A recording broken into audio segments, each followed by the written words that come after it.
lets you down. We're the only team old Carlton knows. With all the champions they like to send up, we'll keep our end up, and they will know that they've been playing against the famous old dark blues. Good evening, everybody, and welcome to Blue Sunday, which happens to be on a Monday, not to be confused with the band Blue Monday out of the 80s. My name is Bangkok Joe, and joining me in his house you can tell us where it is, Vince. It's your lovely new house in Melbourne is former president of the Carltonians, life member of the Carlton Football Club, Mr. Vince Lochisano. How are you today, Vince? G'day, Joe. And by the way, it's not a band, Blue Monday. It's the name of a song. The song, yeah, that's right. The band's name was New Order. And Blue Monday was a massive hit back in the 80s. And it was. I remember. Maybe we ought to use it for our theme song every time we do this show on a Monday. Oh, it's okay. Anyway, how's your weekend, Vince? Pretty long. I think it's a long weekend. Oh, yeah, this too. Sorry, yes. King's birthday? King's birthday. I'll have a bit to say about the King's birthday in my verdict a little bit later on in the show. Oh, here we go. Here we go. It'll be worth listening to, I can tell you. Here we go. But, yes, it was the King's birthday long weekend, and we had a few interesting results over the 5 days, because it all, of course, started back on Thursday night. So we had games on Thursday night, Friday night, Saturday and Saturday night, Sunday and Sunday night, and today, Monday. So it really did stretch out, didn't it, for the 8 games? Can't get enough footy, can you? Can't get enough football. Hey, Vince, before we start the show, let's get the administration out of the way. Okay. Remember, we are a huge... If my internet's a bit slow, I apologise. I'm in the middle of Andaman Bay, for all of you who want to know. It's down here off the island. It's in between Krabi and Phuket. So I don't know if they've got the greatest internet, so I'm apologising now. You will find us at Facebook, at Blue Sunday, and don't forget our parents are the Jumper Punch boys. You will see us on the Jumper Punch YouTube channel. Feel free to like, share, and subscribe. Remember, we do this show for you, and we also encourage your feedback. That helps me and Vince give you a better quality show. Show is proudly sponsored by my company, Retired Working For You Tours. We specialise in tours here in Thailand. I'm actually on one at the moment. And pretty soon we'll probably be doing Vietnam, Cambodia, Myanmar, if they ever get their ducks in a row. There's a bit of, what will we call it, war going on there, but never mind. Just another conflict, nothing just another unusual. conflict. Another world conflict, probably over money, oil, gold, religion, just something stupid. And last but not least, don't forget, next week, the Jumper Punch live event, June 15, 6:30 p.m. It says $20 for the floor. You don't actually sit on the floor. You get a seat, and there's $55 for a table where you get is it a 2-course or 3-course meal, Vince? Do you know? I'm not 100% sure. I believe it's 2. It depends on how you want to describe a course. I think you'll find it's a main course and a dessert. There are other things that go with it, such as salads and bread and all that sort of thing, but I'm not sure if you're going to call that a course. No. But I think you'll find it'll be safely 2 courses, possibly 3. I'm not sure. Yeah, and I was talking to Rocco. He was on in the background earlier. There aren't many tickets left. So if you are interested in going, please, please, please book as soon as you can. I think it'll be a good show. Vince, I've got a question for you. Mm-hmm. Hello, Lana. Will you be there? I've been asked to go. Oh, okay. Well, we'll leave it at that. Hmm. Anyway, So, yeah, look, I'm sure I'd love to go, but unfortunately I'm over here. I'll be on holidays next week. Vince, as you said, it was a big weekend of football, and I'm sure people don't want to hear from you and me. They want to hear from someone who's an expert. And I was thinking about it before. I don't think there's anyone better than our guest commentator. He's played in a grand final. He's played football at the highest level. He's won a Norm Smith medal. He's coached at the highest level and won premierships. So, without further ado, here's Mr. David Rhys-Jones. How are you, David?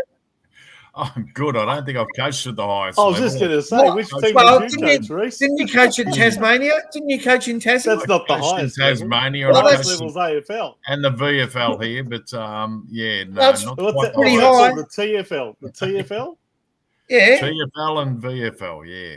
The levels. They're professional footballers. Good standard, Second good highest level. standard, and Yeah. but no, not quite. But then the again, he won a premiership with North Launceston over there in Tasmania too. That's what I mean. Yep. Mm.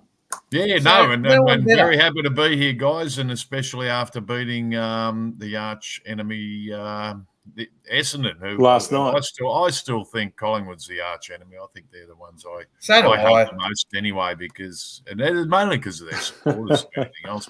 But, Hey, Reece, I've just got to interrupt you there. Was that Tony's comment there? 1,500 Gini per person? Is that for the Jumper Punch live show? Is it? Yeah. I don't think so. Somehow. Why not? 15 well. Gini. Not sure How did you much feel money. after I the meant to last ask week, you, Vince? Reece, did we get some donations through? Did on you the, weigh in after? Willie, I don't know. I didn't. Look, did I weigh in? No. The scale. I stepped on the scale and it came out with this caption up the top saying "one at a time, please."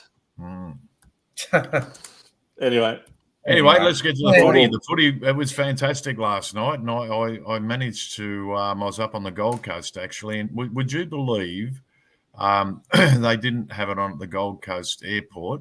As I was, and I ended up watching 3.5 quarters on my mobile phone.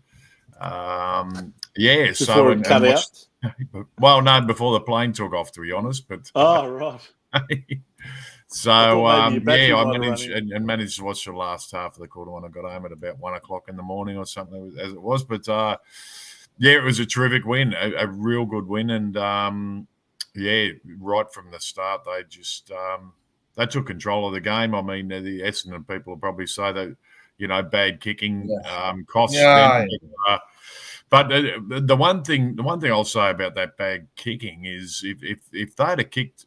If some of those goals had gone through, for example, we were getting the ball out of the middle and straight into our forward line. So exactly, that was, we dominated those centre bounces. So, we would have probably kicked more goals if you look at it that way, because and hindsight's a wonderful thing, but.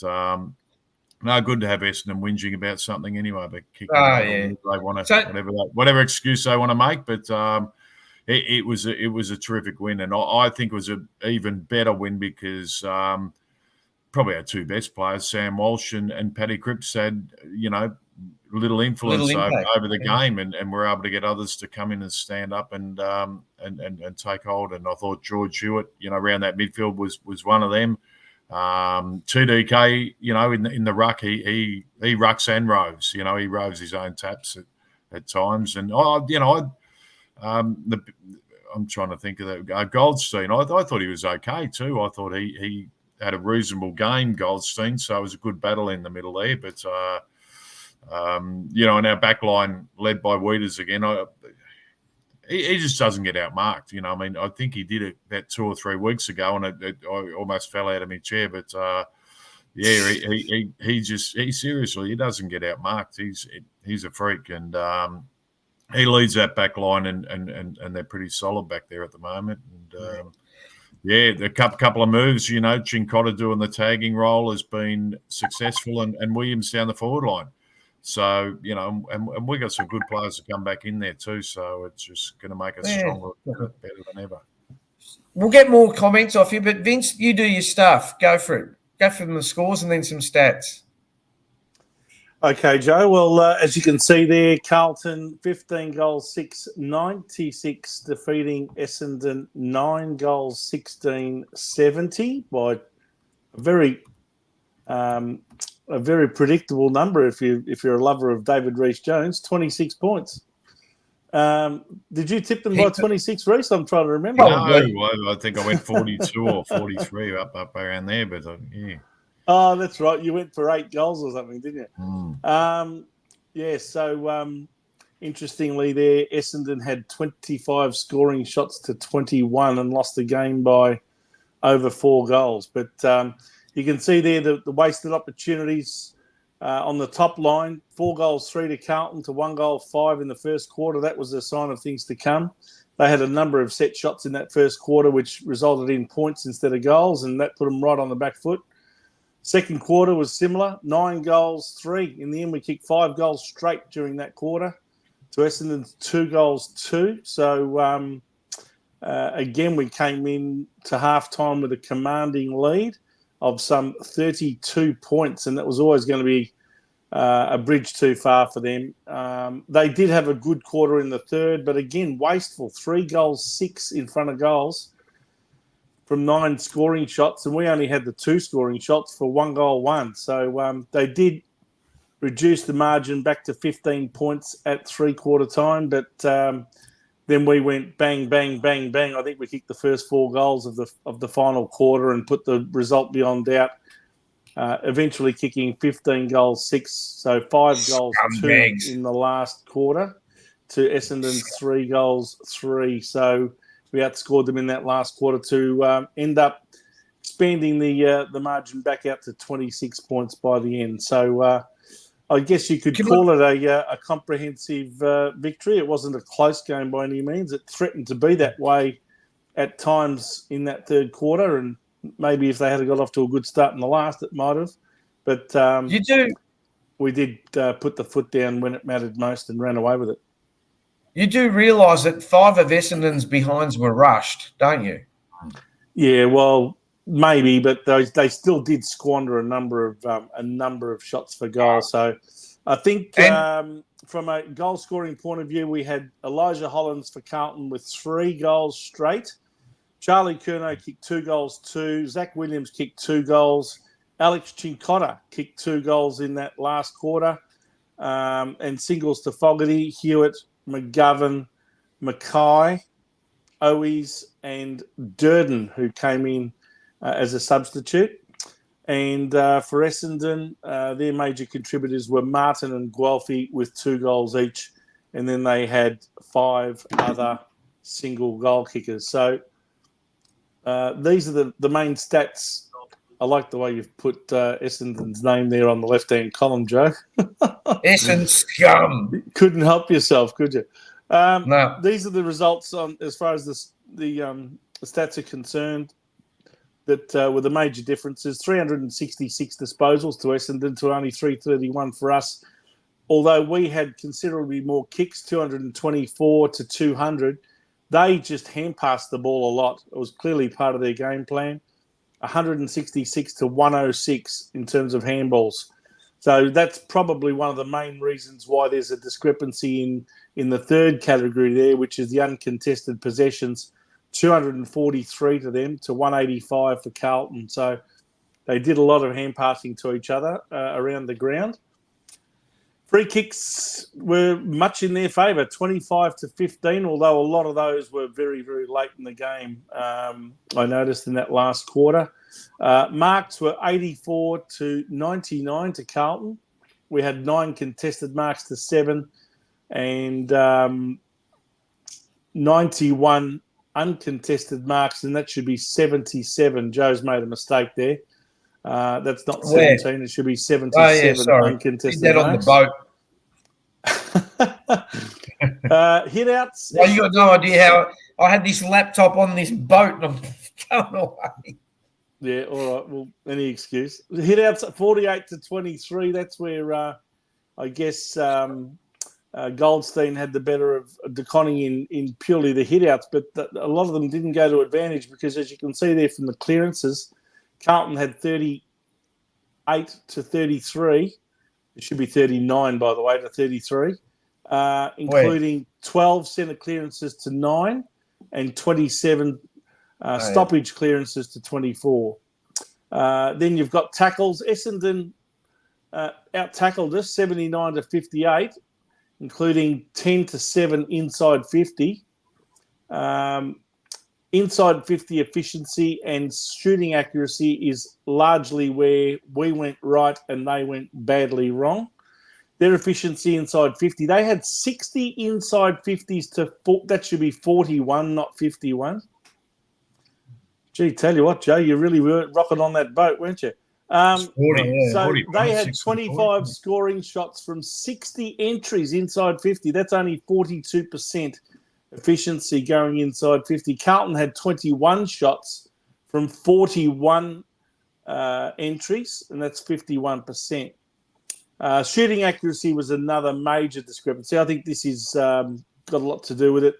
Carlton, 15 goals from 21 scoring shots, that's 71%, versus Essendon only at 36%, 9 goals from 25 scoring shots. So bad kicking is bad football, as Joe keeps telling us, and that's largely where they went wrong, put a lot of pressure on themselves. The biggest lead for the game, well, Essendon only had a 1-point lead very early in the first quarter.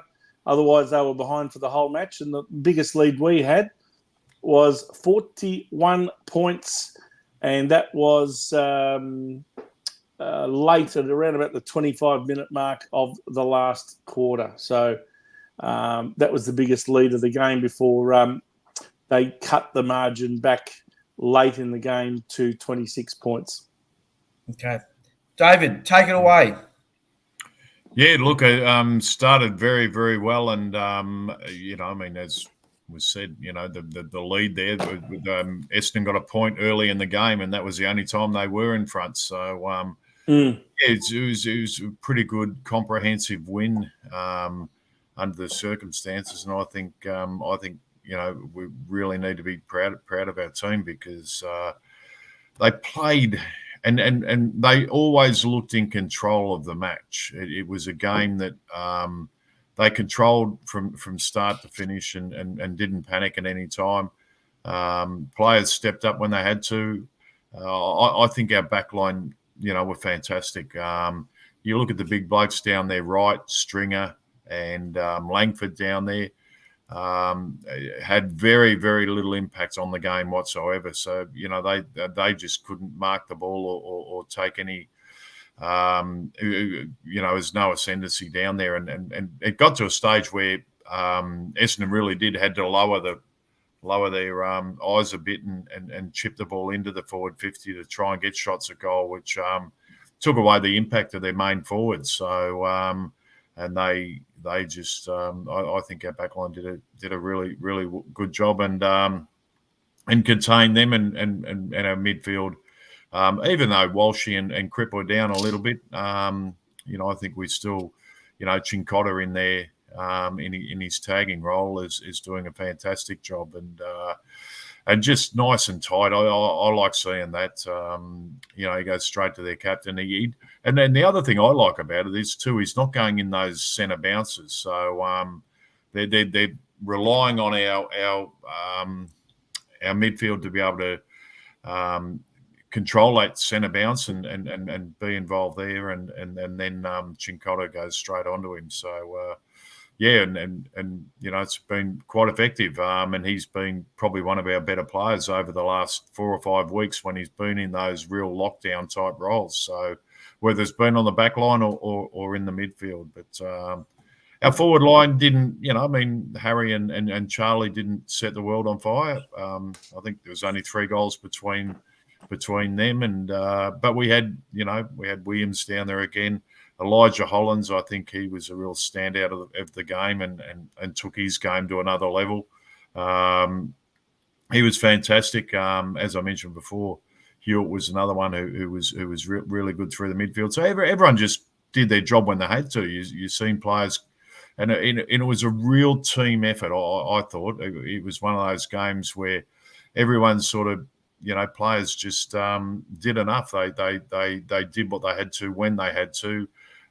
Players who'd been in good form, such as Cripps, Blake Acres, probably didn't have as good a match as he's been playing. But I think, heading into the bye couldn't have come at a better time for us. And they'll freshen up and be able to relax for a little bit and hit that second half of the season really hard. And we'll get a few players back too, which is going to be a bonus. But,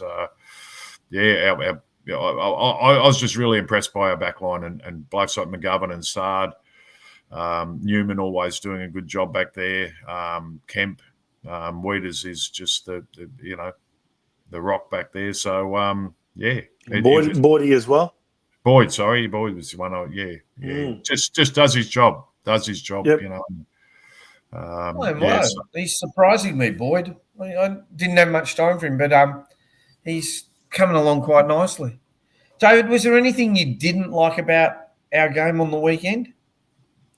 I think we lapse every now and then. I think we get to a lead and always give it up. We give a bit back. I was commenting on it while I was watching it at the airport, and I was sort of we'd get up a bit. We'd get up to about 5 goals up, around about that 30-point mark, and I said to my wife at the time, I said, we'll give a couple back now. They'll just, I mean, I know you can't, keep the foot on the pedal that hard, for 100 minutes, but I'd like to see us not leak goals.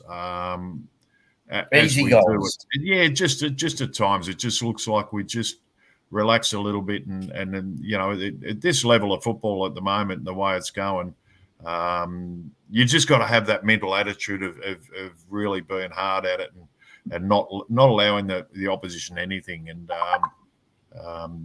so that'd probably be the only thing I was disappointed in. Where a few times I thought we'd get up to that 7-8 goal win type of thing, and we didn't get there. We got, I think 41 points was our highest margin. And when you look at what was 60 to 40 inside 50s, that they had an extra 20 inside 50s, means that we did a pretty good job in controlling the match, and because the ball was getting in there a lot, but into their forward half, but it didn't look that damaging when they were coming forward, if you know what I mean. So it didn't look like they were ever going to contend with it. Look, to be perfectly honest, the team who were second on the ladder last week, and that was Essendon, they're the pretenders. The team who are sitting second this week are contenders. That's the way I look at it. Before we came on air, you were talking about the small forwards. That's still not 100%, is it?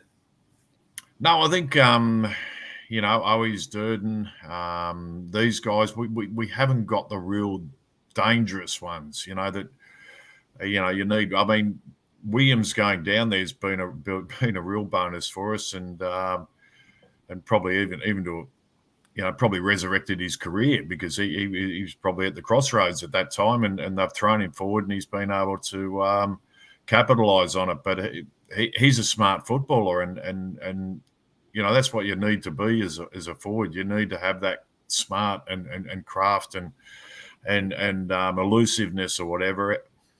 Our blokes are much of a much, and they, I think that is, if it's a weakness, it's I mean, always put it this way: when Owies has got the ball kicking for goal, I'm pretty happy, because he doesn't miss. He's a terrific shot for goal, but he just doesn't get it enough. So Durden, he popped in with a goal at the end there, and that was a good mark, and so forth. But they're not the dynamic ones. Charlie really, Cameron or something. Yeah, really got to be locked down. Yeah.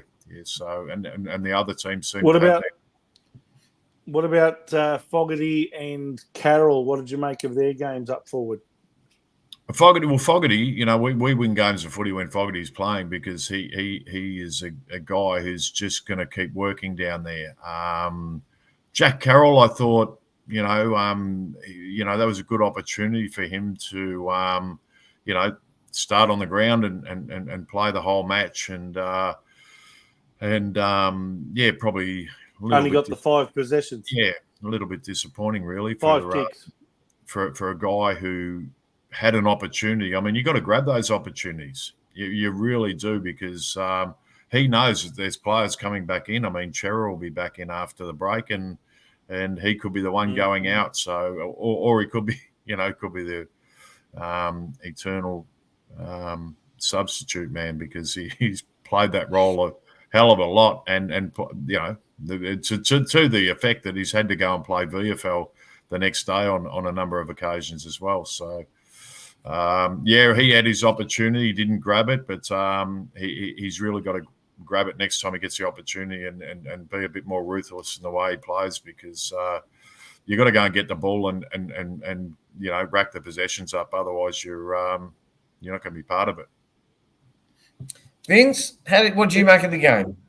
Well, just before I go into that, I was going to ask Rhys what he made out of the battle of the twins, and of course we saw the King brothers going for it at either end of the ground in the St Kilda Gold Coast game, but they were at opposite ends of the ground for each side. But with the Carlton Essendon game, it was finally we got to see the battle of Harry and Ben Mackay, and I guess to a large extent it was a bit of an anticlimax, because there wasn't that much between them. I mean, there was one early tussle where Harry got a free kick and kicked the ball around the corner and kicked it for goal. That was his only goal of the game, and he went off, I think, late in the game with shoulder. He might have got crunched by Ben, as a matter of fact, in a marking contest. But there wasn't much between them really for the game. It was a bit of an anticlimax, I thought. Yeah, well, and with that early goal, and obviously Ben, wrapping his arms around his brother, sort of thing, and giving him a cuddle. Well, yeah, but he did. He panicked a little bit, so I think he knew he had a task there. But we didn't get any real good one-on-ones delivery in there after that. Yeah, what would just. I don't know, how Essendon sort of, and it's hard not being there and not seeing how they push back or what their system is in that way. But we just didn't seem to be able to get the one-on-ones. Charlie got his hands on the ball a lot and dropped a lot, I thought, and took a couple of strong marks. He looked early to be early on to be a bit too his good for Ridley, didn't he? He looked like he was too strong and too tall, and he did. But he didn't really go on with it though, Charlie. No, and he got the ball. As I said, he got the ball in his hands. He went for marks, and they just spilled in front of him, or had another, 2 and 3 grabs at him, and didn't complete them. So he's form after half time wasn't great, but neither of them had a great game, but they did what they had to. They competed and they worked hard. So that's where our small crummers were able to come in, and Williams and Hollands and these guys were able to chip in and kick goals and help us to kick a winning score, which is all that matters. At least we got the better twin. I think so. To answer your question, Joe,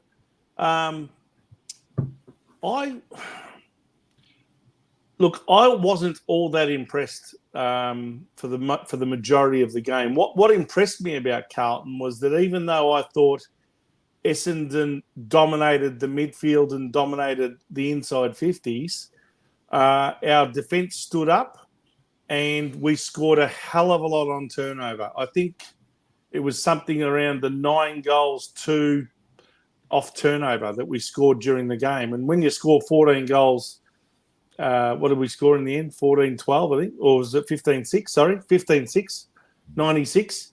9 goals, 2 off turnover is a hell of a lot. And I just thought we made them pay every time they turned the ball over and butchered it, because they did have a lot of possession. I felt for the most of the game that Essendon had their hands on the ball more than us, and they just didn't know how to use it properly. And they were horribly inefficient, not only going inside 50, but then when they had scoring shots, they were horribly inaccurate as well. So it was a double-edged sword for them. We made them pay like a good side will. a lot of our players were down on their usual output, but like a good side, other players step up, even when your stars are not firing on all cylinders. And we put the foot down when it was required. It looked like at one stage Essendon might come back there after that third quarter, but again, when it was required, we did enough to surge forward and get a few more goals ahead. So I agree with you, Rhys, that they are. In fact, I never really considered them a second team on the ladder. I just thought most of their wins have been against lower sides on the ladder. Soft. And I never was really too concerned going into this game. I think you'll find by the end of the season they'll be probably either just in the 8 or just out of it, to be honest. I don't see that they've got a finals brand of football.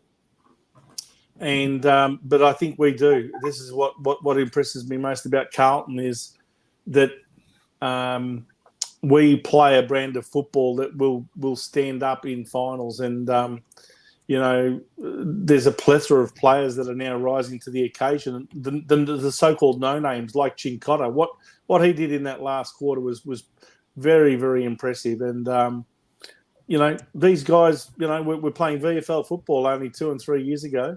He's, I think, 27 now, Cincotta. So he's no young whippersnapper. He's actually taking his opportunity that's been afforded to him and making it really count. So, that's what impressed me more. It was the players that are not so much in the headlines, like Cripps and Walsh and Wiedering and Mackay and Curnow. It was the second string players that really got us across the line in this game. Hello, Rocco. They didn't control midfield. We won clearances, centre clearances, stoppage clearances. I'm talking about how many times they went inside 50, and I think you're right, Rhys. Probably a lot of it was messy. It's one thing to say it went inside 50, but how clean was the ball inside 50? Probably not the best. We forced them out wide with our pressure. We're clearly the best pressure team in the AFL.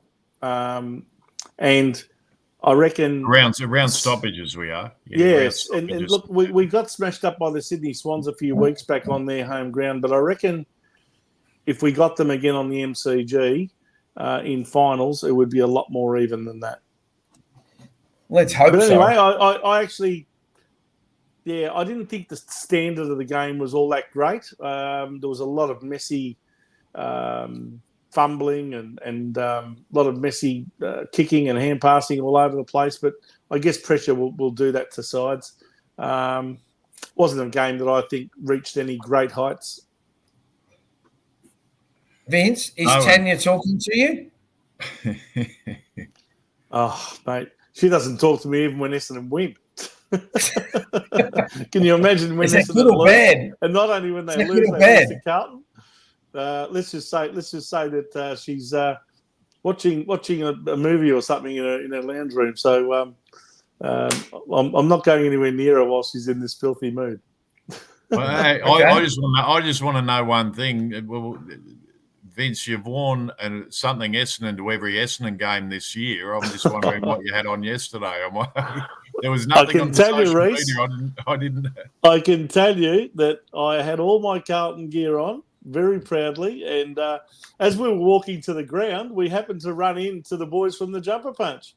Rocco and Paul and Mars Sebastiani were interviewing people as part of their Rocking All Over the Burbs show. And we happened to walk right into their path, and we had a bit of a session there. So you'll see me on that show, no doubt, dressed in my navy blue and white. Let me tell you that. I reckon that's photoshopped. Don't you, Rhys? I reckon he would have been wearing his Essendon outfit. I reckon he had a pair of Essendon jocks on. No, don't start, you blokes. No, he wears the Tarzan jocks. Or Kappas. Yeah, Kappa. So summing up, David, you're happy with where we're at? Yeah, summing up, coming into the bye. Look, I think sitting in second place, leading into the bye, I think anyone would have been happy with that at the start of the year. So we're building. I mean, the injuries especially those soft tissue injuries we've had, have really upset the rhythm of the team. I think players coming in and out. There's been 2 and 3, 4 players in and out each week, sort of thing. I'd like to see us more settled heading into September. From what I've heard, from the fitness side of things, they had a pretty solid pre-season, and from what I'm told, they were expecting some soft tissue injuries early in the season, but they seem to think that that's going to hold them in good stead come September. And look, we got the Olympics coming up, we've got the Olympics coming up, and people don't, they're not peaking right now. They'll be, just about right now, but they're peaking in another month or two's time. So, and that's what the whole build-up and what people, these fitness people are paid to do, get us right in September and make sure that that's when, everyone's up and going and we're firing on all cylinders. So let's hope that does happen, and we're going to start getting some pretty good players back. We're a lot better midfield with Chera in there. Would you bring Martin back in or not? Well, he's going to have to earn his spot now. That's and that's the great thing about it. The players such as Jack Martin, he might have to have a run in the VFL team. There's a fantastic position we're in at the moment, and all players coming back. We see Motlop's having to come back through there. Whereas over the last few years, these players would have been, straight back in because, them at 80-90% are probably better than what we had. So there's pressure on spots now. And as I was talking about with Jack Carroll a bit earlier on, you got to grab your position and grab your spot in there if you want to stay in there. And a bloke like Chincotta's shown how to do it, really. He won't be dropped. So, we're getting to a stage now where players are going to have to earn their spot. And we also got players. I'm a big rap for Jack Martin, but he's got to earn it now. We've also got players like David Cunningham, Caleb Marchbank. Yep. Of course, Cottrell. Matthew Cottrell's another one that's had a bad foot injury, which will keep him out for something around 9 or 10 weeks. But when he's fit again, he'll be also knocking on the door for selection. So it's a nice problem to have 30-odd players all competing for about 23 spots, isn't it? Well, you need to have that depth there because because injuries do happen. I mean, look, we lost 2 of our best, 2 guys our starting who would have started in Silvani and Doherty before the season even started. So we were 2 down before the season started, and you've got to have players. You can't just have 22, 23 players who can play at that level. You need to have 30 plus, and you watch with Essendon, with Collingwood today. They got a heap of blokes out, and they're able to put players in. And they can step up, but come finals time, you need your best in there, and hopefully we get those blokes back from injury. They can put a consistent back half of the season in, and prime for September, and that's when we could be hard to beat. Vince, final thoughts?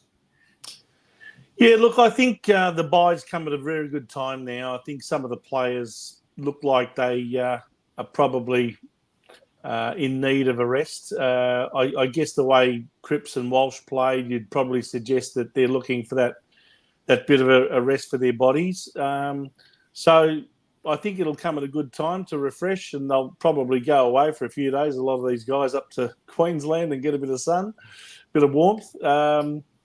But the rest doesn't last for that long, and our first game back from the bye will be a Friday night blockbuster against Geelong at the MCG, and they, of course, beat us back in around, I think it was round 7 or 8, they beat us, and not by a lot, but by enough. I think it might have been 13 or 14 points at the MCG. Sure. So we meet them on the MCG again. This time it's our home game. So that game will be an important test to see how well we come back from the bye, and hopefully we'll have even more players back and available for selection for that.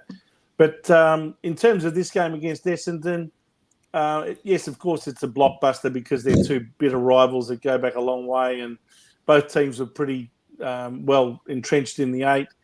But I do believe that Carlton are more of a genuine top 4 outfit, whereas Essendon, I think, has only been up there temporarily because of a kind fixture early in the season, and I think the second half of the year will really sort them out. I'd be surprised if they finish any higher than about 7th or 8th on the ladder.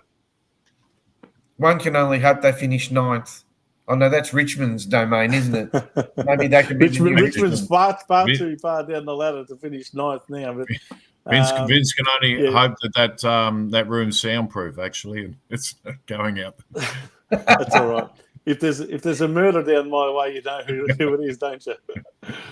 And Vince, anyway, so I don't think Essendon posed too many problems for us last night. 13 points the Cats beat us by in round 7. Yeah, there you go. Yeah. All right, let's get to the votes. Yes, I went at Elijah Hollands. I thought he's I just thought he's gone to another level with his I saw some things early in the year which I really liked about him and the way he moved, and he was a young guy who got picked up in a draft, and I think he did his ACL the year of his draft year and missed the whole season and got picked up top 10. So he's a fantastic talent, and I think now and his career is going to really skyrocket from here on, and I hope it does because he's got a lot of talent. He's got a lot of footy smarts and good kick for goal, good field kick around the ground, and he got my 3 votes. Tom De Koning, just fantastic in the ruck. It's sort of I was pushing the Pitnet De Koning sort of combination. I still think it can work at times. I think at various teams it might work, but I think TDK's got to be our number 1 ruckman though, and that makes it hard on Pitnet because he hasn't got the ability really to play as a key forward type. So it's going to be interesting to see how it all pans out. In great form though, Tom De Koning, and 2 votes for him, and Hewitt I thought really stood up as our best midfielder when I thought Walsh and Cripps had not bad games, but probably lower than what we expected from him. So I thought George Hewitt very good, gets 1 vote. Vince, I'm glad to see that you've finally come around to my way of thinking, Rhys, when it comes to the ruck. I was calling for De Koning at the very start of the season to be given the number 1 ruck duty, and I take your point that Pitnet can certainly play a role, and I'm sure there will be times when De Koning feels like he needs a rest, or maybe they'll determine that the ruckman that he's going up against in any particular game is more suited to Pitnet going up against him than De Koning. But I really think that he has been grasping the responsibility with both hands and has really been shining when he's been given that number 1 ruck mantle, and Pitnet hasn't played. I think when Pitnet has played as the number 1 ruck, De Koning has gone back into his shell a fair bit, and you'll find in those games that he's been nowhere near as prominent and has really hardly popped up his head during the game at all. So I think it's time, and I think we're now both on the same page where we think De Koning should be given that responsibility now, and he's ready. I think he did things last night that I haven't seen him do a lot before. He played like a ruckman that felt like he was in charge last night. He outbustled Goldstein on quite a number of occasions and grabbed the ball out of the ruck, and he had 11 clearances just on his own last night, De Koning. So I think that's why I gave him my 3 votes. I thought he was the most dominant player on the ground. I gave Elijah Hollands my 2 votes. Great game by him. I think he's really showing the whole AFL world what he's made of since coming across from Gold Coast. I'm not sure what happened over there. He obviously went off the rails there and maybe wasn't in the best of environments. But he certainly has grasped the opportunity with Carlton with both hands as well. So good to see him on the right track. And I gave my one vote, and apologies to George Hewitt, because I agree with you, he was probably our best midfielder on the night. But I just thought for impact and also in keeping a lot of Essendon's better players quiet, he did the job again. Alex Chincotta. Question is he now the best tagger going around in the AFL? I reckon he might be. He's certainly got quite a few scalps under his belt this year already, and no doubt there'll be more to come. I can't wait till we play Collingwood again to see how he goes against someone like Nick Dacos. But I gave Alex Chincotta my one vote. I thought it was outstanding. And what convinced me was when he actually hit the scoreboard, not just did his job as a tagger, but kicked 2 terrific goals, snapshot goals in that last quarter, which put the result beyond doubt. So I went like Vince. Even though Tom De Koning didn't win all the knockouts, I think his taps were to advantage and helped us with our centre clearances. So I think he's doing a great job. Excuse me. I gave Chincotta 2 only because, like Vince says, he not only did he do his tagging role, but he's hitting the scoreboard, which is like a bonus, really. And I think Elijah Hollands probably deserved 2 votes, but he's been a real find for us. I don't know if you guys watched. One thing I did see on YouTube is Jacob Wiedering's interview after the match, and he made special mention about Elijah Hollands, and he said, he came over with that black mark against him, but the boys have rallied around him, and he's starting to repay some of the faith that they're showing in him. So hopefully his brother Ollie will take a leaf out of his book too. Ollie not worries me. Sometimes he looks a bit like he's got too much time and he gets caught. But you can't question his endeavour and his running. He just runs. So hopefully with the 2 Hollands boys, we should be all right. Well, they've both been Carlton supporters all their lives, Joe, and the whole Hollands family is big Blues supporters going way back. So maybe it's the fact that they're both at Carlton now and both playing in the same team with each other. That might have made a big difference to Elijah. Didn't his dad play at Richmond or Hawthorn or something like that? Ben Hollands? Yeah. But they've always supported Carlton. They've always been Richmond, always been Carlton supporters, yeah. Well, they've got brains, Vince. Got brains. The only change in the leaderboard is Tom De Koning has gone up into 5th spot. Right. Okay. So we still got Sammy Walsh in front from Cripper, Harry McKay, Akers, and De Koning. I was looking at last year's, Vince, and at this time last year, instead of Harry McKay, it was Charlie Curnow. So these guys seem to wax. 1 year one's on and the other one's off, and then and I mean, Curnow's leading the Coleman, and we haven't got him in the top 5.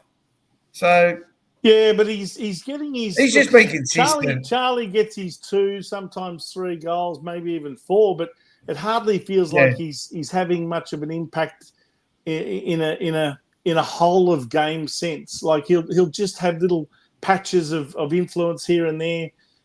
He might even have a 15-minute period where he'll kick 2 or 3 goals, and then you don't see him again for a couple of quarters. But I think Charlie's been just simmering away there, getting his couple every game. I think he kicks at least 1 goal, if not at least 2 goals every game, I think. But everyone's predicting that he's going to have this breakout game where he kicks, at least 6 or 7 goals. But it just hasn't happened. I'm not sure why, but he does those around the corner kicks still. We have got North Melbourne and West Coast and a few other teams coming up. Yeah, that's true. He might be licking his lips when we come up against North Melbourne over here again and West Coast over in Perth, which is the second last game. But even when he gets up that field and turns and swivels and hits those passes, like one of those kicks last night just kicked him elsewhere and just made life so much. Was it Owies? Yeah, was it his kick that got onto Owies? I think it was his kick that landed in Owies' lap, was it? I Might have can't been remember. him. I can't remember whether it was him or Cripper, but it was one of the two. Yeah, there's one. It was And just a beautiful kick from outside 50. Yeah. Well, he kicked It a was goal. Charlie. He's just It was Charlie. Charlie's Yeah. a freak. He's a freak. He's one of those guys. I don't think he realises how good he could be and how good he is. So and it's tough on forwards now. We're not seeing forwards come out like it was in the 80s and 90s, and you had Dunstall. No. And Lockett and these guys, kicking bags, Ablett kicking, 13, 14 goals sort of thing. So it just doesn't happen anymore. And we've got to accept that and realise how hard it is for these guys now playing in the forward line. It's not like it was in the heyday. Well, in those days, they looked for the full forward, didn't they? Not now. They just because they run the ball down. Well, you could isolate the full forward a bit more, and it was 1-on-1 around the ground. Now they don't even care about their opponent anymore. They run to positions. They run to positions and just clog it up. Yeah, clog it up and get a stat. Just getting up and down the ground, and stats don't seem to mean as much anymore. But it's good to watch. So we keep on keeping on, and keep on as you say with that. What's that? Sorry. Excuse me. Now, by the way, Rhys, we should inform everyone. Now that we're coming up to the bye, that we're giving you the weekend off next weekend, seeing we're not having a game, and we're going to do a bit of a review of the first half of the year. So one of the other reasons we're going to give you next Sunday off is it happens to be my birthday, 62. Birthday. 62. 62nd birthday next Sunday, mate. No, you've got to work on your birthday. Jeez. Yeah. Tell you what, Joe, he's got more hair than you and I put together at 62. I can tell you that much. He looks better than you and I. Yeah, I'm 62. What are you talking about? Yeah, there you go. So you two are about the same. A lot packed into those not that years far behind too. you. What's I that, think Rhys? David I said a lot packed into those 2 years. I'm sure. 62 years. Yeah. Only 25 tribunal appearances in those 62 years. Yeah. Sounds Could better. have been more. So anyway, we're going to give Rhys the weekend off next weekend. Yep. So we're going to have a couple of other special surprises for you next weekend. Yeah, I'll try and get to that event. The first half of the year. I'll try and get to that event next week, but I'm in Traralgon, and it just depends what time I can get away from there, whether I get there or not. But anyway, I'll see. No worries. Okay. Yep. So that brings us to the Spirit of Carlton Award, David. And this week, Spirit of Carlton Award. Goes drum roll. Alex Cincotta, was it? I put down. Yeah, I think it was Cincotta. And the real reason I just couldn't squeeze him in the votes, and I felt guilty about not squeezing him in, and just what he's been doing over, the last this season really, since he's been given his opportunity. As I said before, you just got to put your hand up and want to be part of it, and he's one of those guys who's just said, well, I've got my opportunity and I'm going to take it, and I'm going to, whether it doesn't matter who I'm playing on, they're not getting a kick, and he's done a great job for us, and hopefully it continues, right through. And I think the taggers are coming back in football now. I think that's we're seeing in most games. I think Dacos got tagged today. The boy from St Kilda's been doing a good job tagging. So yeah, there's been a few out there at the moment, and I think everyone's going to look at it, and I can't understand why it hasn't happened earlier, because why would you let the best player from the opposition just run around and do whatever they want? That just doesn't make sense to me at all. But it just seems to be the modern game, and they don't want to put a tagger in there because it upsets their balance. Well, the way we've been able to do that with our midfield is being able to not include Cincotta in that centre bounce, play him on half forward. Straight after that bounce, he goes in there. And he'll also get some job, he'll get some jobs back on the back line too when there's a dangerous, small forward up there. He's been able to do that job as well. So, yeah, looking good. Yeah. So, next week is the bye. Yes. The bye. And so that brings us to our leaderboard. There's no change. 988. We all went for Carlton.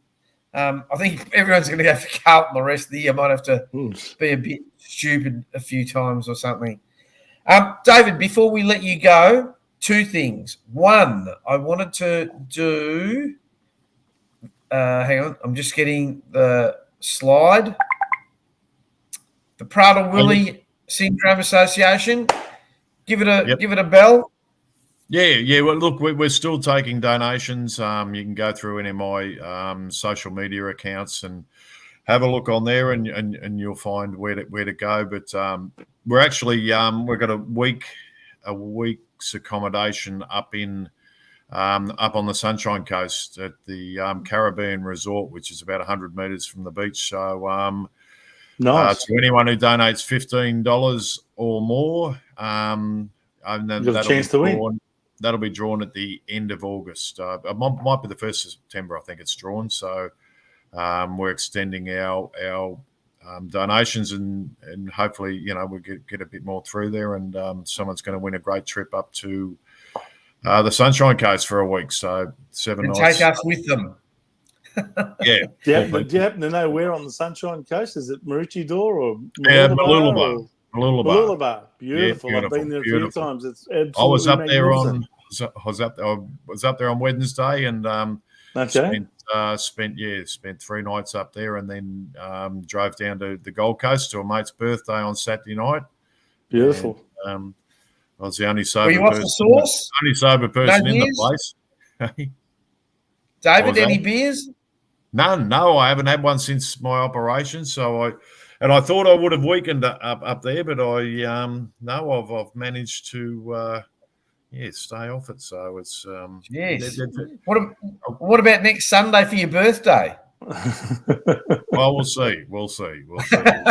And that's the second thing. It's going to happen one day, but I just don't know when. By God, it'll be like a tsunami of beer.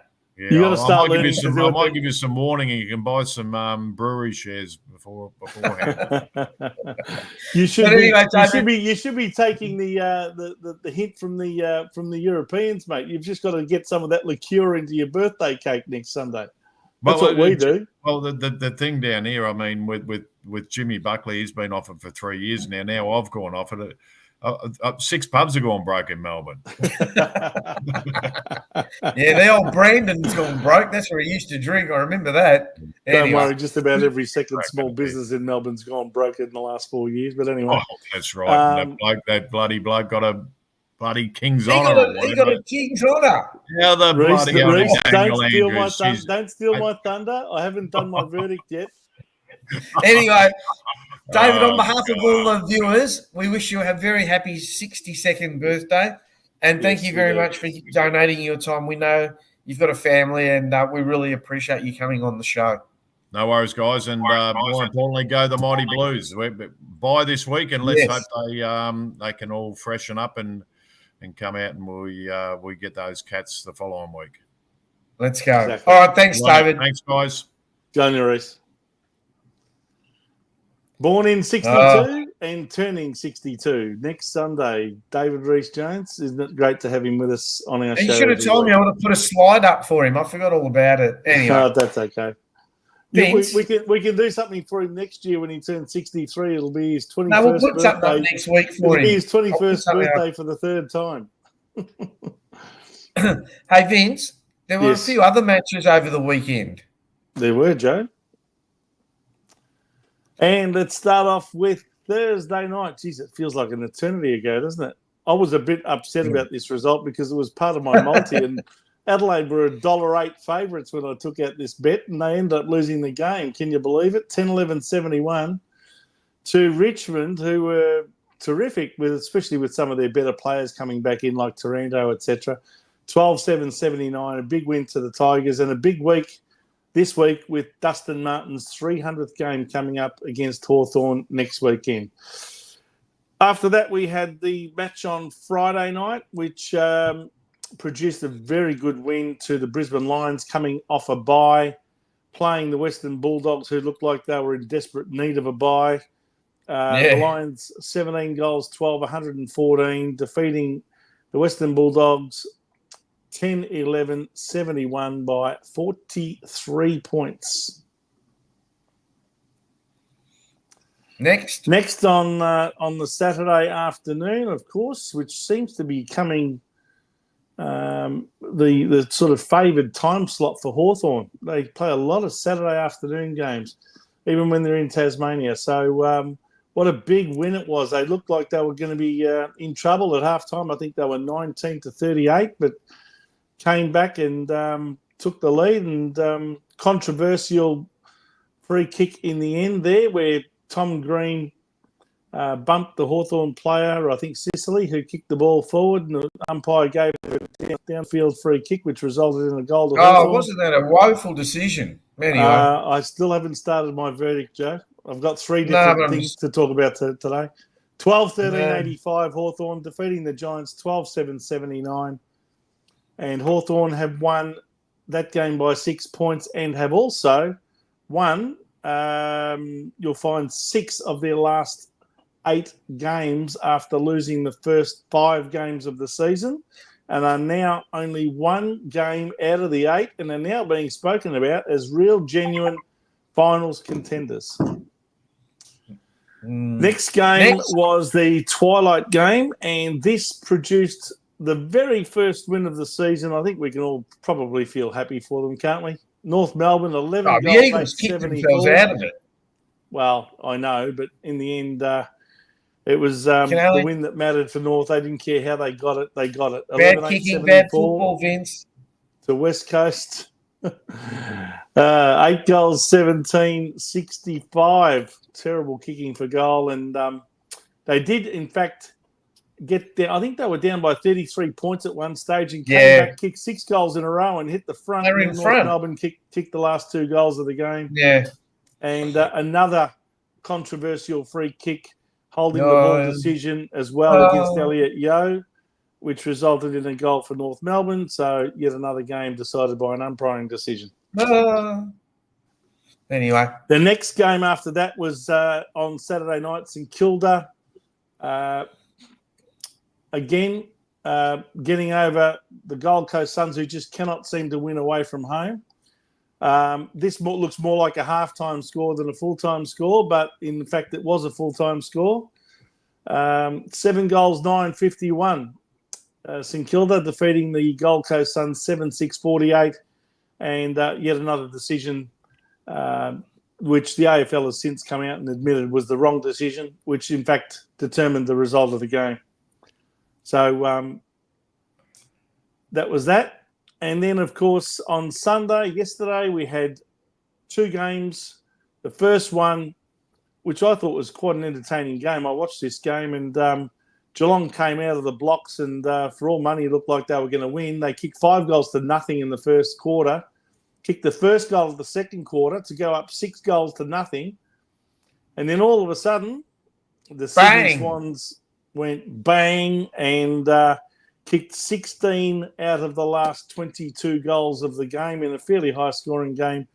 16-16, 112, winning by 5 goals over Geelong, 12-10, 82. And they really did show their credentials, the Sydney Swans, when a lot of people probably thought the writing was on the wall that they might have actually lost this game early on, but they were good enough to come back and get over the Cats. And, of course, today, the King's Birthday annual game between Collingwood and Melbourne. Great to see the 10 sliders go down the slide for the big freeze. That was always a highlight before this game, and it was no exception today. And then, of course, the game where Collingwood proved too good. 14 goals, 5, 89, very good kicking for goal. Even though they had 2 less scoring shots, Joe, than Melbourne, 6, 15, 51. Melbourne comprehensively beaten by 38 points and now are looking like potentially missing out on a finals berth. So, the ladder. You can see there that the Sydney Swans have a commanding 2-win lead and very healthy percentage of 148 odd percent. 11 wins, 44 points. From Carlton, who are in outright second on 36 with 9 wins and 4 losses going into a bye. Essendon also now going into a bye with 8 wins, 1 draw and 4 losses. And a very lowly percentage for a team that's up that high on the ladder of just over 100. Port Adelaide then on 32, Geelong 32 and Collingwood 32, all separated on percentage. Fremantle had the bye this week, so they potentially could go up as high as third on the ladder, if they were to play, if they were to have played this weekend anyway, which would be a huge surprise, wouldn't it, for Fremantle supporters? But anyway, they're currently 7th on the ladder on 30 points, and GWS are just hanging on by the skin of their teeth into the 8 on 28 points from 2 other teams that are also on 28, Gold Coast and Melbourne. Then there's a further game back to Western Bulldogs on 24, a resurgent Hawthorn on 24, Brisbane having a good win. They're not out of finals calculations yet. They're also there on 22. St Kilda had their second win in a row, but I've got to say that from St Kilda down, I just don't see that they're going to be able to muster up enough wins. And even in St Kilda's position, their percentage is quite poor as well. So St Kilda, Adelaide, West Coast, Richmond and North Melbourne making up the 8. Good to see North Melbourne with now 1 win on the board. And Vince, you know what time it is now, don't you? Go for it. Sorry, people. I apologise in advance. It's Vince's verdict. Shut up, you. If you don't want it, take the segment off. I'll talk about it somewhere else. No, look. Vince is starting his own show. No, I'm not starting my own show. I'm just hey, using Vince, this platform as a means of getting a couple of messages across because I don't this know is where not else Poets we Corner. can do this. What's that? Right? This is not Poets Corner in England. All right. I'm not wanting it to be Poets Corner. But I just want to congratulate Dan Andrews on his what did he get? Did he get a knighthood? He should have. Okay, all right. I was going to finish with that one, but I'll start off with seeing you've thrown it into the Dan Andrews discussion got an award from the Russian government, not the king. Now I've got to tell you, even James Brayshaw on Radio Triple M tonight after the football could not help himself but to express his extreme disgust at how the highest honour in this country, a companion of the Order of Australia, has been bestowed upon 2 tyrannical state premiers like Mark McGowan in WA and dictator Daniel Andrews here in Victoria, who is famous for one thing only, and that is he completely destroyed the spirit of Victoria by locking us down in the middle of the COVID so-called pandemic and took away all of our freedoms and destroyed small business, ran up our debt to a point where we're never going to be able to pay it back in this lifetime, and hands in the keys when it suits him and says, I've done my job here. There you go. I'll walk away with a lifelong pension now. And he gets rewarded for this? That's rewarding abject failure, Joe. It's an absolute disgrace. And in fact, if I was in charge of the Melbourne or Collingwood football clubs, I'd be saying, if this is who you're going to honour on King's birthday, we don't want to be part of this fixture anymore. Quite frankly, it's a disgrace that they even have this public holiday if the people that are going to bestow awards like this are going to make decisions to reward tyrannical premiers who abused their privilege, abused their power, and ran states into irreparable debt. And quite frankly, it's a disgrace how anyone could look at Daniel Andrews and have to read out those initials after his name. It'd want to make me puke. Anyway, that's enough of that. And I'm sure the people in Western Australia would agree with me on Mark McGowan as well, who, lock the whole place down, even if there was only one registered case of COVID. How ridiculous. The second thing I want to have a say about this week is, yet again, matches being decided by pathetic umpiring decisions. That decision against Mac Andrew from Gold Coast against Max King, even Max King thought, what am I getting the free kick for here? I think he even shrugged his shoulders saying, is it for me? I can't even believe it's for me. So, it's just pathetic. It's just making an absolute joke out of our competition. There was another decision paid in the other game that we mentioned. Joe, which one was it again? I'm trying to think. Hawthorn? Yeah, the Hawthorn game. That's right, down in Tassie. Hawthorn and GWS. Another one. How soft have we become where you can't even go near a player and bump him anymore, in a pursuit of the ball. It's just ridiculous. Anyway, yet another decision that cost someone a game. There were decisions even in the Essendon Carlton game last night. The very first goal of the game was for McGovern.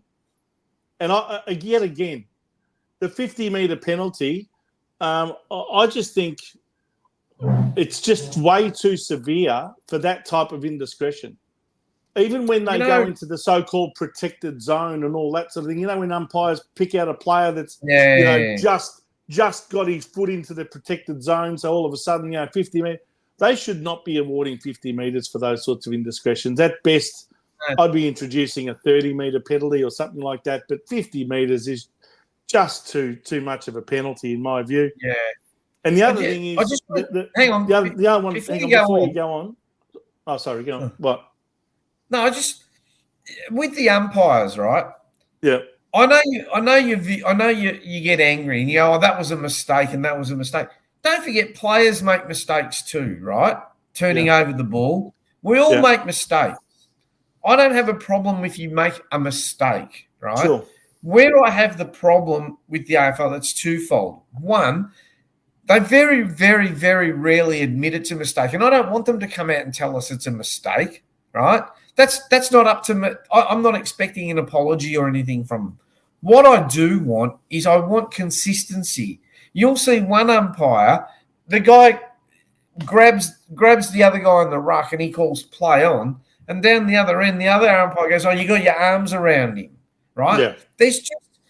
I think that's what frustrates supporters the most. It's not the mistakes, and it's not when it's done. Like people say, oh, that cost me the game. Well, there's probably, it's in the last quarter, there's probably 97 minutes beforehand where they probably could have won the game.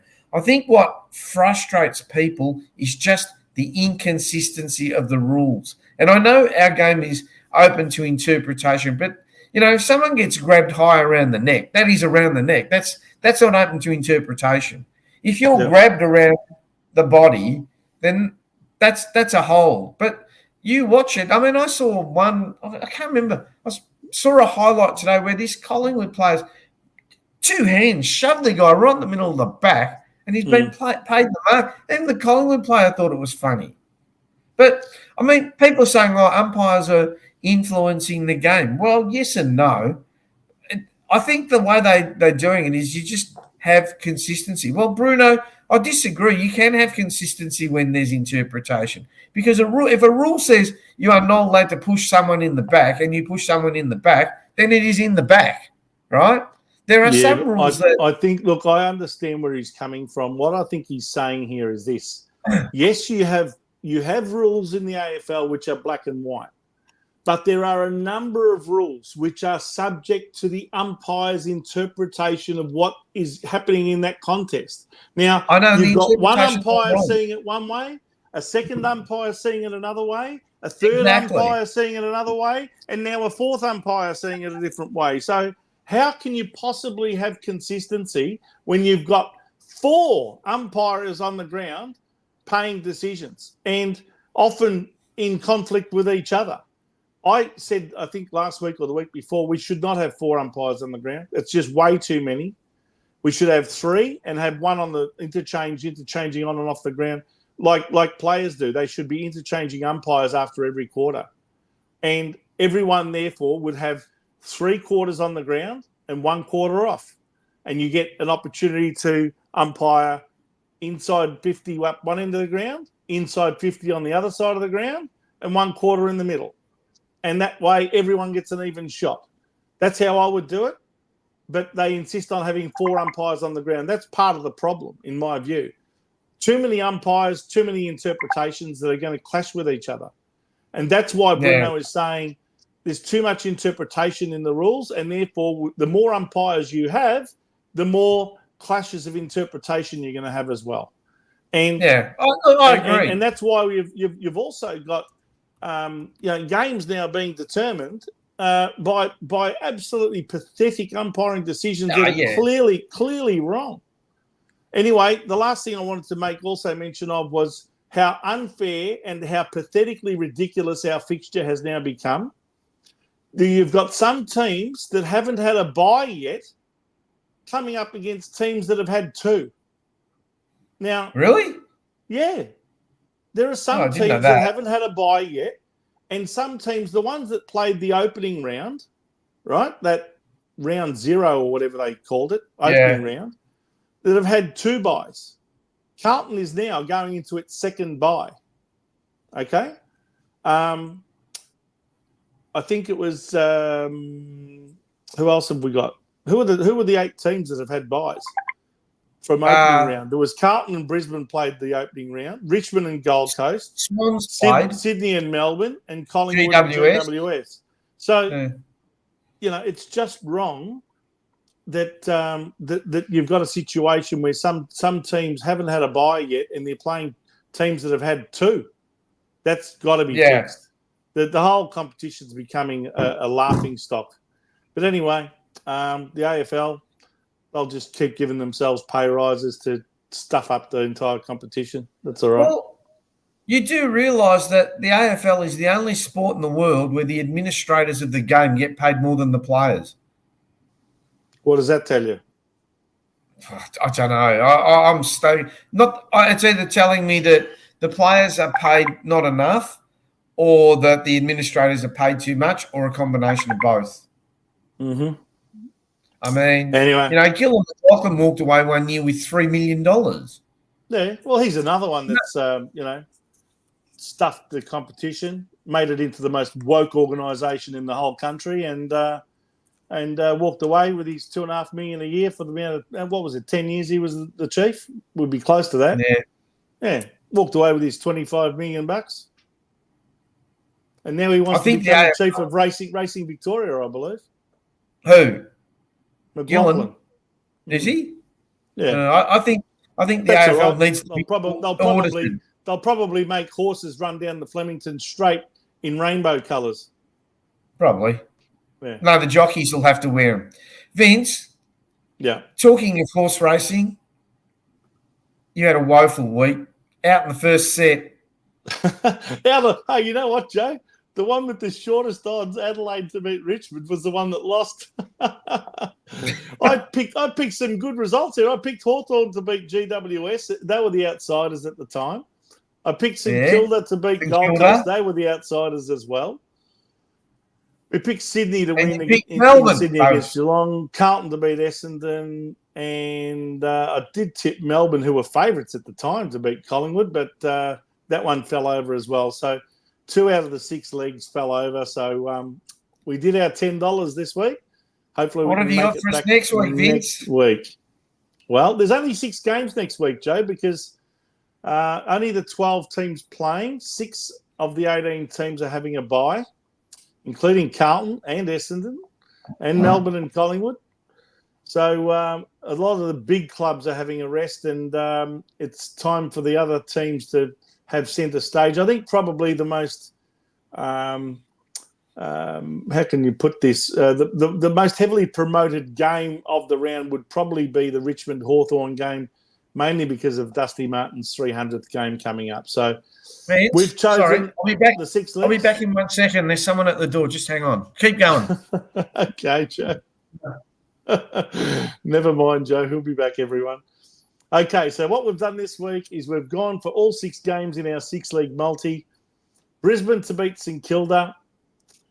You can see the odds there on the right-hand side. I think it's $1.23 at the Gabba. Western Bulldogs. Now, I've gone for an outside result here. I think that Fremantle's just going better than the Bulldogs, and I think the Bulldogs are looking a little tired and a bit injured.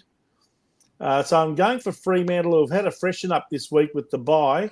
So they're $2.16 on Sportsbet. Richmond, now I know it's Dusty Martin's 300th, and they may very well rise to the occasion for him, but I just cannot tip against Hawthorn. They are going so well. So I went for Hawthorn to beat them, $1.53. Adelaide, well, they are playing this at home on a Saturday night, but unless Sydney have a massive downer, I can't see how Adelaide will beat Sydney. I think Sydney will get over the top of them, even though it's in Adelaide. They are the favourites at $1.33. North Melbourne to be defeated by Collingwood. So Collingwood there at $1.10. Red hot odds on favourites. And GWS at home. Look, I'm a bit nervous about this game. Port Adelaide's coming off a bye, so they should be nice and refreshed.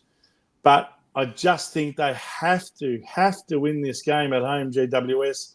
And I'm tipping them to just get over the line in what shapes up as probably the match of the round in terms of football.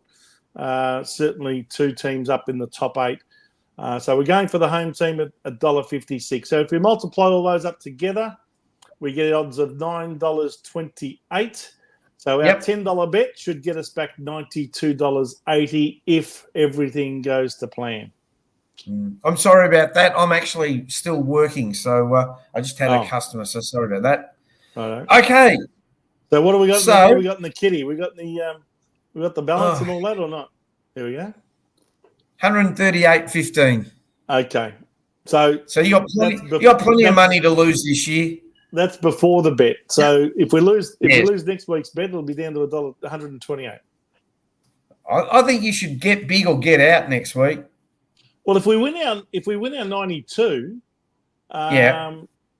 we'll be over $200. It'll be something like $220 in the account. I reckon you should put 50 on the Blues to beat Geelong. If we can get that up. No, but we're not up to that round yet. We're up to next week's round, Joe. No, I'm talking about it next week. Oh, well, we might just do something like that. We might just have a bit of a heavy go at Carlton at one point when we think they're real red hot chances. Yeah. And back the opposition, and we might win. Yeah. Anyway, hang on. $130. Oh, Grant's saying you should put the whole $130 on them. There you go. And put my sports bet hat on. Eh? There we go. The plug. the plug. Hey, Vince, that brings us to the end of the show. However, does it? Let's just go. We're done. Yeah, unfortunately. So let's just go through the upcoming shows on. I'll put the jumper punch, but that's the week after. There's another mistake. So don't forget, we've got. What do we got? We got the jumper punch is going live this Tuesday. Yeah, that's a normal show, isn't it? Yes, I've put live event, but it should just be the normal show. So live it should be Tuesday, Saturday. Yeah, Saturday. Yeah. What's on Saturday? The live event is on Saturday the 15th. Yes. Yeah. Yes. But I just put it up there. But don't forget, we've got double. Who knows when it's on? The Jumper Punch on Tuesday at 7:30. Rocking the Burbs Wednesday at 6. And then starring Vince and Tanya. Yeah. Then Forever Rivals. So I'll be interested to see Rocco and what's the Essendon supporter's name? Mark. Yeah, we give Mark a bit. Manny will be happy as usual. He'll be prancing around. And so will Quinn this time with Richmond's big win over Adelaide. Yes, yeah. On Thursday we've got DJ Rash in the sand. Well, he's not in the sandpit. Rash and Sam. And then, of course, next Sunday night we have Blue Sunday. Back on Sunday. Yes, back on Sunday. This is what I meant to put up. Don't forget the Jumper Punch live event, June 15. That's next Saturday night. Be there this Saturday night at Festival Hall. for you old people that remember, what was it? World Championship Wrestling. Yeah. Hey Vince, where's the Carlton Team of the Century backdrop? That's so I've shifted houses. I've got the study now with shutters, like window shutters behind me. I can't put that thing up now, so I'll put something up probably on that wall there next week. How's that? Uville likes my house, even though it's it's in Bangkok and I'm in Phuket. But I decided to hang on. You can't see anything because you got someone's comment in the way. But I've got my Carlton scarf up this week and my beanie. No, okay. And by the way, if anyone can tell me who those absolute effing morons are who decided to award the King's Birthday honours, the highest honour, a Companion of the Order of Australia, to those two tyrannical pricks who locked us down, who ought to spend the rest of their years in jail. I'd love to know who the hell they are. Who are the people that actually make the decision to award these things? Because whoever you are, you're fucking morons. That's what you are. And I very rarely use swearing on this show, but you are absolute fuckwits. That's what you are. Vince, I think what happens is that there is a committee selected by the government. Right? No kidding. How many lefties are on that? How many extreme left-wing tyrannical pricks are on that? Oh, I don't know. Do you know who else? Do you know who else they? By the way, apart from those two premiers, do you know who else they gave the same highest honour award to? Me. The same extreme lefty little Albanese-appointed puppet who is now the Governor General of this country, Sam Mostyn, the one who promoted the yes vote in the Republic. What a fucking joke this country has become. Well, he didn't get very far, did he? Well, I don't use the F word ever on these shows, and I've just used it 3 or 4 times now. That's how strongly I feel about it. Fuck me. I think Rocco Morrow, I think he lives in Perth. McGowan was walking around Perth like a dictator. Well, he was. He is a dictator. They ought to be charged with crimes against humanity and sentenced to the rest of their lives in hard labour in prison. That's where they belong. Maybe we can send them to the salt mines.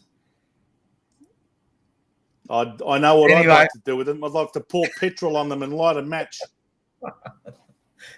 The political statements are those not necessarily expressed. Yeah, I don't care. I am beyond caring.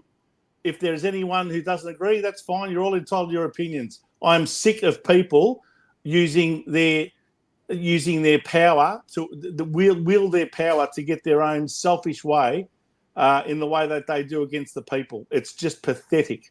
And anyone who agrees with those sort of tyrants ought to have a good hard look at themselves in the mirror and say, what the hell do I stand for? But, I got to tell you something, Vince. I don't understand how Dan got re-elected by you people. What people look, on drugs or something? It's a long conversation for another day, but I don't even trust the electioneering process anymore. I just don't. Anyway. If they can do it in America like they did 4 years ago, trust me, they can do it here too. Anyway, don't forget, we are a social media show, so have a look at Facebook at Blue Sunday. Don't forget the boys at the Jumper Punch, and this show is proudly presented by the Jumper Punch YouTube channel.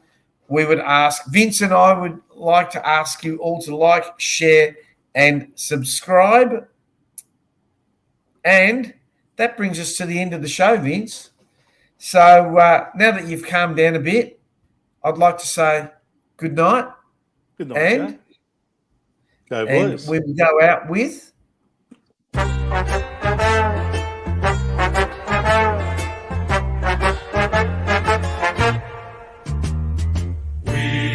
are the Navy Blues. We are the old dark Navy Blues.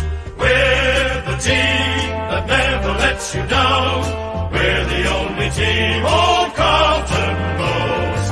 With all the champions, they they like to send up will keep our end up, and they will know that they've been playing against the famous old dark blues. 1-1.